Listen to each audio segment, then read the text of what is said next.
Assalamualaikum warahmatullahi wabarakatuh. Perkenalkan nama saya Tommy Suwanto dengan NIM 2301020033. Saya dari kelompok B09 Senggarang Kampung Melayu. Di sini saya akan eh, menjelaskan tentang seminar proposal project mata kuliah masyarakat cerdas yang diampu oleh Pak Denny Nusirwan. Baik, di sini pertama-tama saya melakukan observasi yang dimana observasi di Kampung Senggarang Melayu. Jadi ke Senggarang Senggarang itu pemukiman tua yang ada di Tanjung Pinang yang dihuni oleh etnis Melayu dan Tionghoa. Teochew. Ciri khas rumah panggung, tepi laut, kelenteng, biara, suasana nelayan tradisional. Sebelum kedatangan Tionghoa pada abad ke-18 sudah jadi kampung nelayan Melayu. Lokasi strategis jalur dagang laut tempat singgah pedagang. Kini dikenal sebagai kampung multi etnis dan titik penting sejarah budaya Tanjung Pinang. Nah, data pada kampung Melayu Senggarang ini yang pertama memiliki satu RW yaitu RW 07 dan 2 RT, RT 01 dan RT 02. Kurang lebih di Senggarang Melayu ini terdapat kurang lebih 300 jiwa yang saya dapat sewaktu observasi, yaitu rumah yang berada di Senggarang Kampung Melayu ini rumahnya berdempetan, eh, rumah panggung yang berdempetan, lahannya sempit, banyak terdapat sampah yang ada di pinggir laut. Jadi mata pencarian biasanya warga Senggarang Kampung Melayu ini ada, yaitu nelayan atau ada pekerjaan lainnya. Nah, selanjutnya setelah saya melakukan observasi, saya melakukan design thinking proses yang dimana dilakukan pada tanggal 19 September 2025 dengan mengelompokkan ide lewat sticky note. Jadi kami waktu itu diperintahkan untuk menuliskan apa saja yang kami lihat di Senggarang Kampung Melayu dan kami tuliskan di sticky note lalu ditempelkan di dinding auditorium pada waktu itu. Nah, jadi setelah dituliskan, jadi kami disuruh dikelompokkan. Dikarenakan kami satu kelompok ada 6 orang, jadi ada 6 kelompok eh, atau kategori. Yang pertama kategori barang, elektronik, sampah, makhluk hidup, kendaraan, tempat, dan bangunan. Jadi saya di sini juga milih kategori barang. Nah, jadi di situ di eh, lalu saya disuruh milih 5 5 apa yang saya temui, dan di sini saya mendapatkan kalimat masalahnya yaitu keterbatasan lahan dan tanah yang kurang subur. Nah, solusi yang saya bikin yaitu sistem hidroponik dengan pipa PVC untuk menumbuhkan tanaman tanpa tanah. Lalu selanjutnya engineering design steps yang dimana engineering design steps ini dilakukan pada tanggal 26 September 2025. Kami memulai dengan langkah-langkah desain rekayasa atau engineering design step. Instruksi yang kami terima pada saat itu adalah membuat sketsa barang yang akan dikembangkan.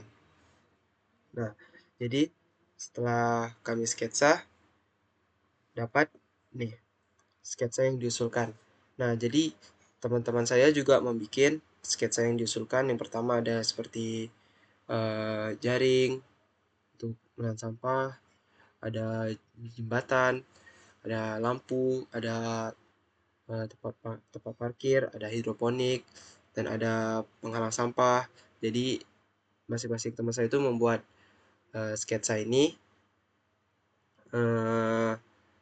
uh, membuat sketsa ini agar uh, bisa dipilih salah satu yang paling berfungsi di tempat. Nah,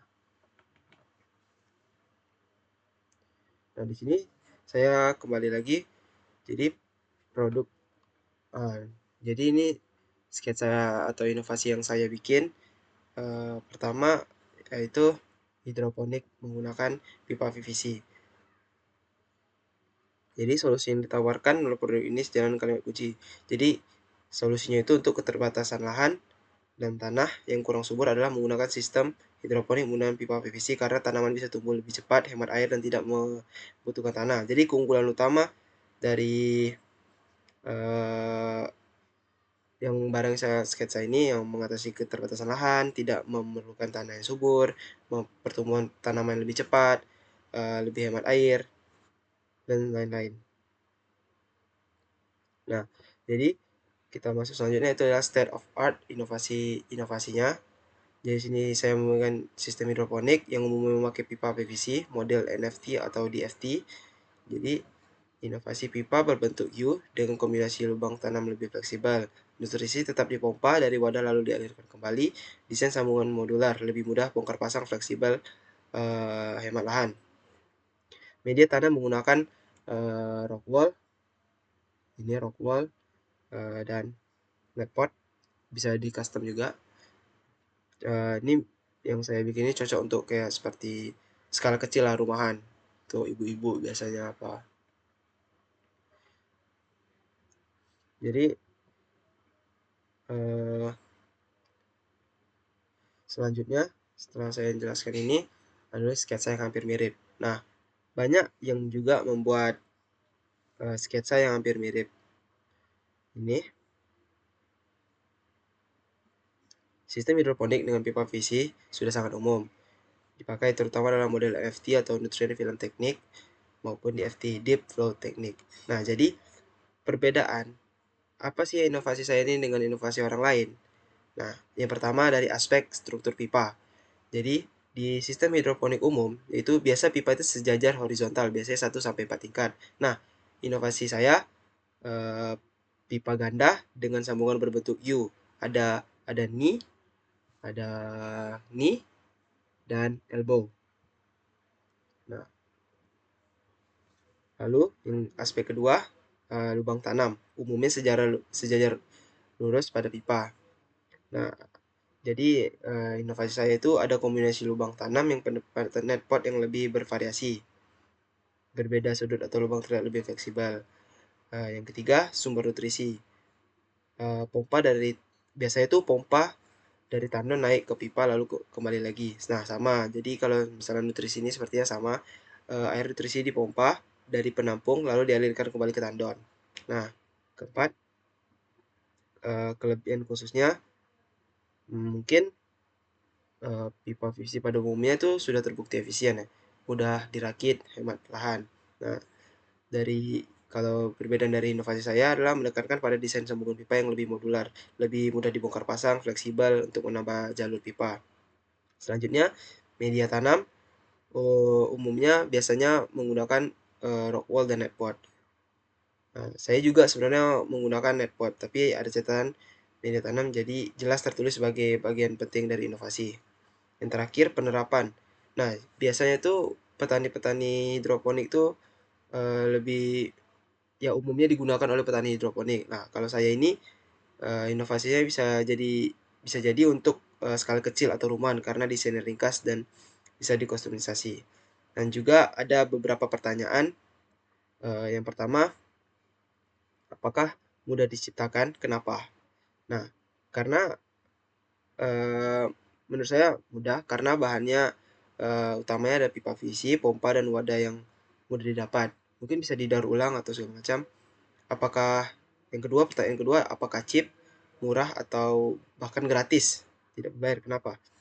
Nah, ya karena pipa PVC sambungan relatif murah, bahkan bisa memanfaatkan bahan bekas seperti saya bilang tadi. Nah, yang ketiga, apakah ramah lingkungan atau sustainability? Ya, karena hemat air dan tidak memakai pestisida berlebihan. Apakah mudah digunakan atau easy to use? Ya, karena cukup isi nutrisi, nyalakan pompa, dan tanaman bisa tumbuh. Sebenarnya tidak mudah juga, karena kita harus merakit apa segala macam, dan kita harus merawat juga. Nah, apakah ekonomis atau kecil biaya perawatannya? Menurut saya ya, biasa perawatan kecil hanya butuh listrik, pompa, dan penambahan nutrisi secara berkala. Nah, terima kasih atas perhatiannya. Itu saja yang bisa saya sampaikan. Terlebih kurang saya minta maaf. Itu dengan wabillahi taufiq wal hidayah. Wassalamualaikum warahmatullahi wabarakatuh.